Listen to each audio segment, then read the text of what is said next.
people call Los Angeles the city of dreams. The place where you can show up with nothing, and if you're lucky, leave as a star. Well, sometimes, those dreams turn into nightmares. In January of 1947, in a quiet vacant lot in Los Angeles, a young woman's body was discovered. But this wasn't just another crime scene.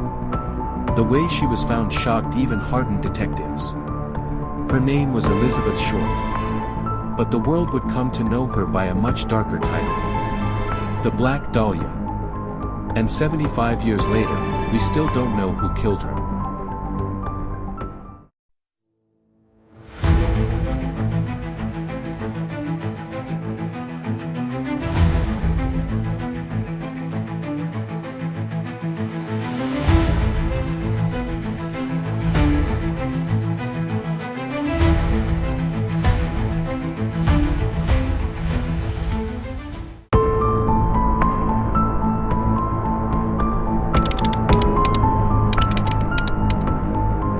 Elizabeth Short was born on July 29, 1924, in Boston, Massachusetts.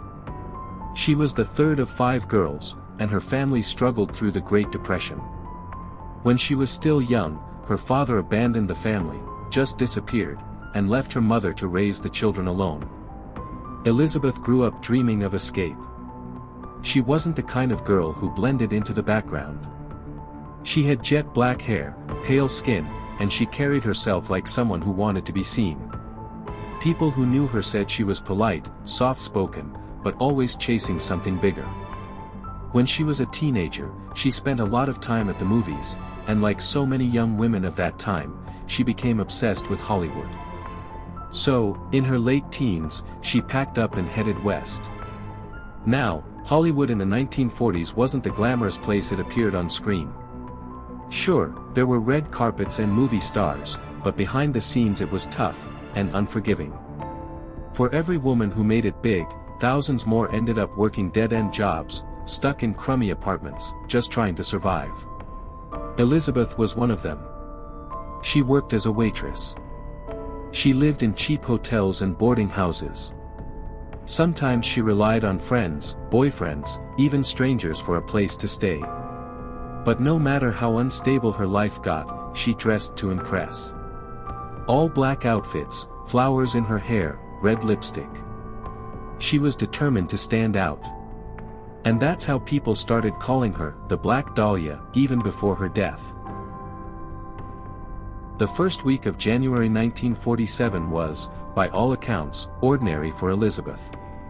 She was seen around Los Angeles, in restaurants, at bars, talking to acquaintances.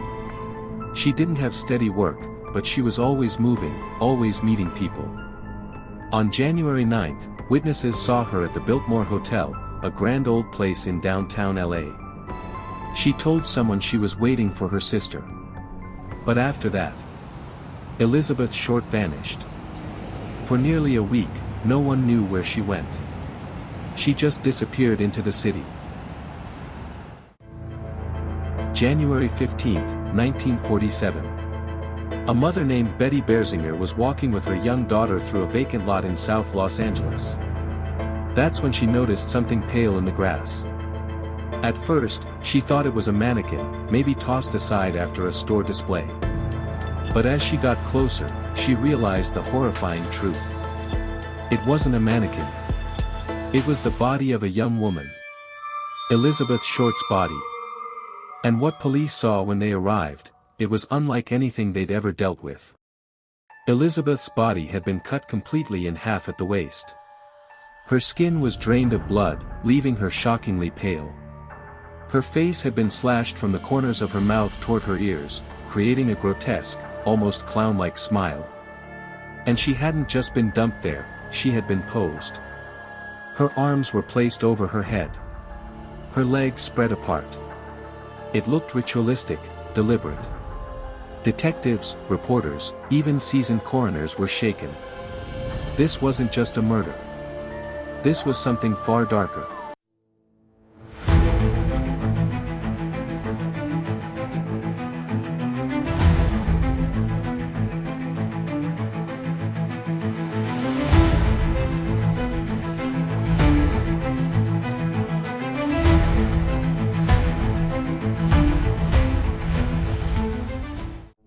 The LAPD immediately launched one of the biggest investigations in its history.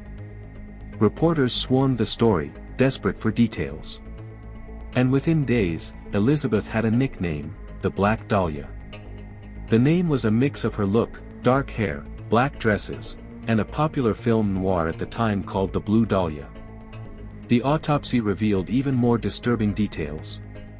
Elizabeth had rope marks on her wrists and ankles, suggesting she had been tied up.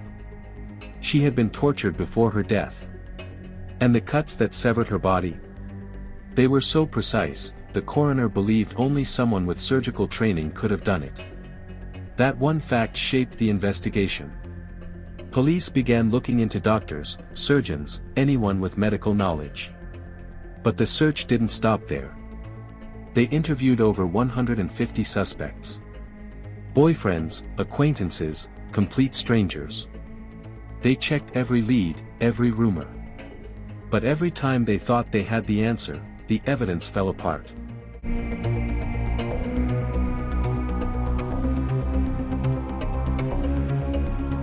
One of the most talked about suspects was Dr. George Hodel, a wealthy physician who lived in a Hollywood mansion. He had a dark reputation. He was accused of abusing his own daughter, and he was known for his eccentric, often disturbing behavior. Years later, his son, Steve Hodel, who became an LAPD detective, claimed his father was the Black Dahlia killer. He pointed to evidence, including a chilling recording where George Hodel was allegedly heard saying, "Supposing I did kill the Black Dahlia. They can't prove it now." Another suspect was Mark Hansen, a nightclub owner who had known Elizabeth. She had stayed at his home at times, and some say he was jealous of her lifestyle and relationships. Then there were the countless false confessions. Over the years, more than 50 people admitted to the crime. Some wanted attention. Some seemed mentally unstable.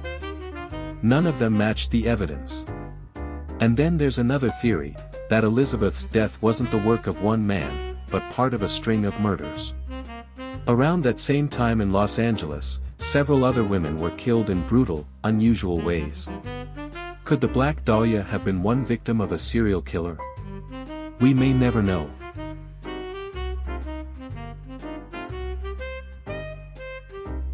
While police struggled to find answers, the press went wild. Newspapers couldn't get enough of the story. And instead of portraying Elizabeth as the young woman she was, struggling, trying to build a life, they sensationalized her. They painted her as a party girl, a femme fatale, a woman living a double life. Some even suggested she was involved in crime herself. Much of it was speculation, invented to sell papers. But the public ate it up. The idea of this beautiful young woman, brutally murdered in the city of dreams, it became irresistible. The story grew bigger than the investigation itself. So why, after all this time, do we still not know who killed her? Part of it is the investigation itself. The LAPD was under enormous pressure, and some say they mishandled evidence.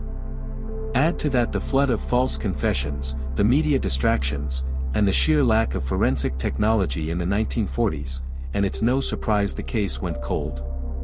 By the 1950s, the Black Dahlia murder had already turned into legend. Detectives retired. Files got buried. And without solid evidence, the truth faded further out of reach. Today, Elizabeth Short is remembered less for who she was, and more for how she died. That's the real tragedy. She wasn't just the Black Dahlia. She was a 22-year-old woman with dreams, family, and friends. But her death has lived on in books, documentaries, movies, and endless theories. Some believe George Hodel really was the killer. Others think it was a serial predator who slipped through the cracks. And maybe, just maybe, it was someone no one ever suspected. More than 75 years have passed, and Elizabeth Short's murder is still unsolved. A mystery carved into the dark history of Los Angeles. Was it a jealous lover? A sadistic doctor? Or was she just in the wrong place at the wrong time? The only thing we know for sure is this: Elizabeth Short never got justice. And that's why the Black Dahlia remains one of the most haunting mysteries in American true crime history. So, what do you think? Who killed the Black Dahlia?